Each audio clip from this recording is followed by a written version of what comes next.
مولانا طارق جمیل صاحب کہتے ہیں میں صبح صبح فجر کی نماز پڑھ کے تھوڑا پیدل چلنے کے لیے، غالباً یہ فیصل آباد کی بات ہے، میں تھوڑا پیدل چلنے کے لیے جا رہا تھا تو دور ریڑھیاں لگی ہوئی، فروٹس کی ریڑھیاں لگی ہوئی، ان میں سے ایک ریڑھی والا، اس کی سفید پگڑی، سفید داڑھی اور خوبصورت سفید لباس، میرے نبی جیسا حلیہ اس نے بنایا ہوا تھا۔ میری طبیعت کو جچ گیا، میری نظر پڑی اور میری ٹکٹکی بن گئی۔ میں یوں اسے دور کھڑا دیکھ رہا تھا کہ ریڑھیوں والے بیچارے عام طور پر ایسے نہیں ہوتے، نہ دین ہوتا ہے نہ دنیا ہوتی ہے، غم اور دکھ ان کا ساتھ ہوتا ہے۔ اس نے میرے نبی جیسا لباس پہنا ہوا تھا اور میرے نبی کا حلیہ بنایا ہوا تھا، تو میری طبیعت کو وہ جچ گیا، میری طبیعت کو وہ جچ گیا۔ میں دور کھڑا اسے یوں دیکھ رہا تھا، پھر میں اس کے قریب سے گزرا، پھر میں نے یوں پلٹ کے دیکھا، کون ریڑھی والے کو پلٹ پلٹ کر دیکھتا ہے؟ میری طبیعت کو اتنا جچا کہ میں نے یوں پلٹ کے دیکھا تو میں نے کیا دیکھا کہ اس کی ریڑھی کے اوپر ایک سیبوں کی پیٹی پڑی ہوئی تھی، ایک سیبوں کی پیٹی پڑی ہوئی تھی،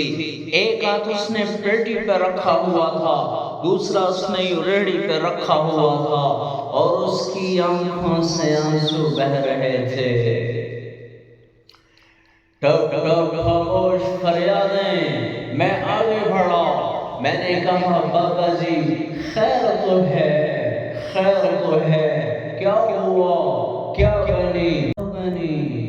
وہ کچھ نہیں بولا۔ اس کے سامنے جو سیبوں کی پیٹی پڑی ہوئی تھی اس نے میرے سامنے یوں الٹا دی،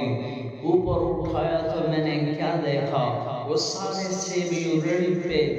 بکھر گئے۔ اس سیبوں کی جو اوپر والی لیئر تھی اس میں تو بڑے اچھے اچھے سیب تھے اور نیچے سارے ادگلے سیب، ادگلے سیب۔ اوئے ہوئے ہوئے، وہ مجھ سے کہنے لگا بیٹا میں بہت غریب آدمی ہوں، یہ بہت کا لفظ مجھے آج بھی تڑپاتا ہے۔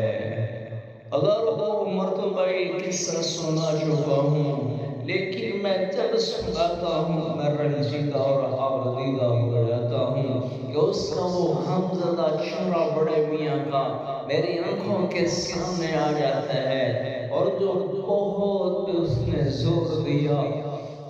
ایسے ایسے میرے سینے میں اس نے خنجر اتار دیا ہو۔ بیٹا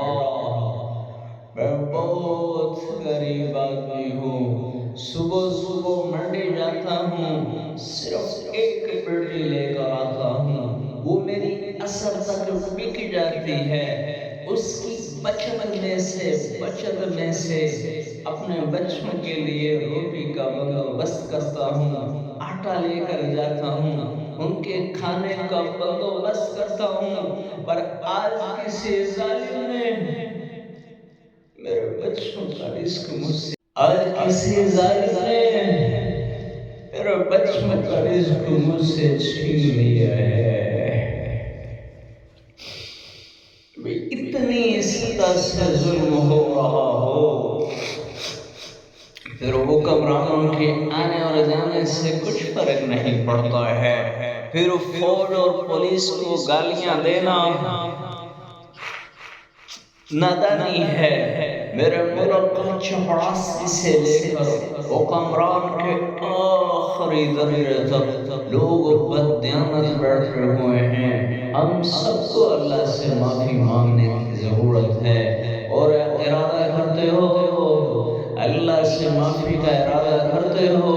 تو اپنی زبان سے سب کہہ دے یا اللہ میری توبہ،